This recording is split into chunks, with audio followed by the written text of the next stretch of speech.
Alright, so I just wanted to give you guys a quick walkthrough on where we're at with the non-intercooled turbo setup on the GR86 here. We've had it running for a little bit here. We've been doing some driving and some data logs and going back and forth with the tuner. And we're getting it sorted out pretty well at this point. So far it's working pretty decent despite a number of people telling us it just won't work. But we have been having a couple challenges with it, but nothing to do with intake air temperature so far. The main issue we've been having so far is related to the mass airflow sensor. Just due to the space constraints here,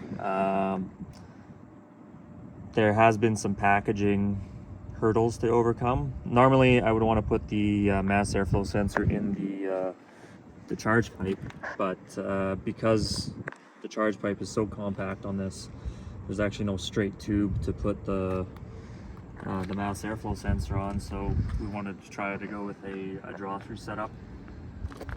So there is a little bit of straight tube on this turbo inlet, but the problem we've been having is it is unfortunately a little too close to the turbo still. The issue we're having is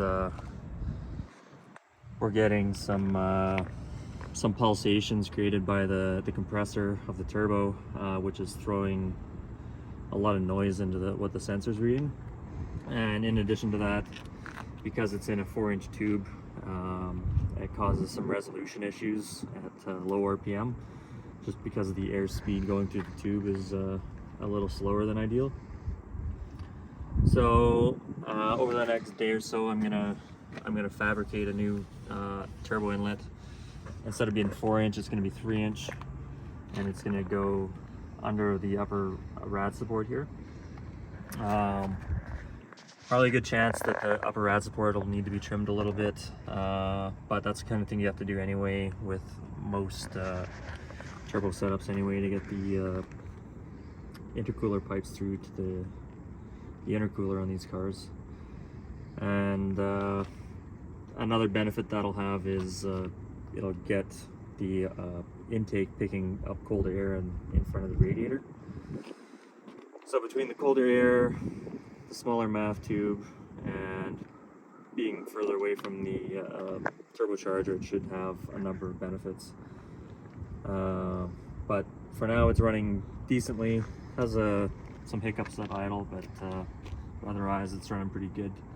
So we'll take you guys for a quick drive and let you see how it drives right now.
Alright, so we're back from the little test drive so we could show you guys what this car's like.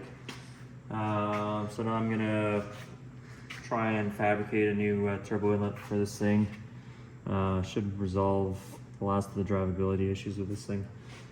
Funny thing happened while we were out actually. We were just doing some driving around, and we had this guy with a Lexus RCF pull up beside us, and the car looks pretty stock still, so he wanted to give us a little race, and he lost. It was pretty funny.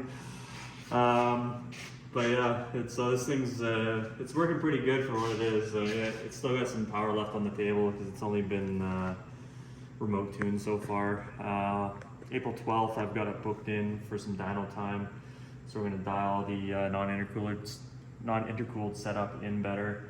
Plus, we're gonna do the dyno testing on the basic intercooler setup, and then basically at that time, both kits will be totally ready to go up for sale and for you guys to buy them.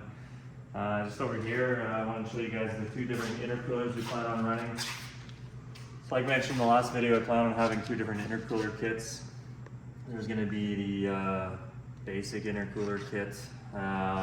That's for guys that are looking for just like 400, 450 horsepower, which is kind of probably going to be the limits of the stock motor on these things. That's yet to be seen until people really start pushing these things, but I would imagine 400 is probably a reasonable limit to not push the motor too hard.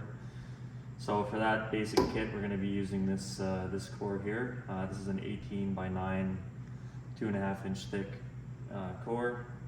And then for the guys who want to go with bigger power or just want to have the extra cooling, we're going to have this core as part of the bigger intercooler kit.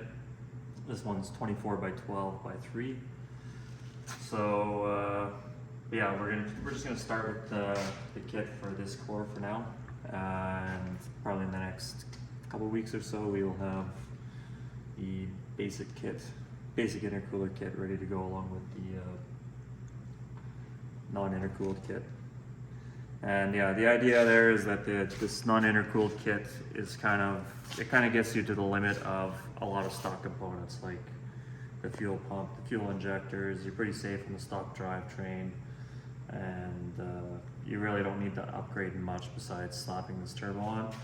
Whereas if you go with one of these intercooler kits, if you want to take advantage of the extra boost you can run with them, then you're looking at upgraded injectors, upgraded fuel pump. Good idea to do a return fuel system. Your clutch is probably going to start having issues a lot more easily, at least. And yeah, it's just that extra 100 horsepower opens a can of worms. So, but it's nothing money can't solve. So, yeah.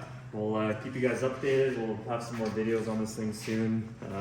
Probably take some more videos once I get this other turbo inlets fabricated, and we'll definitely have some video footage of this thing on the dyno in a week or so. So stay tuned for that.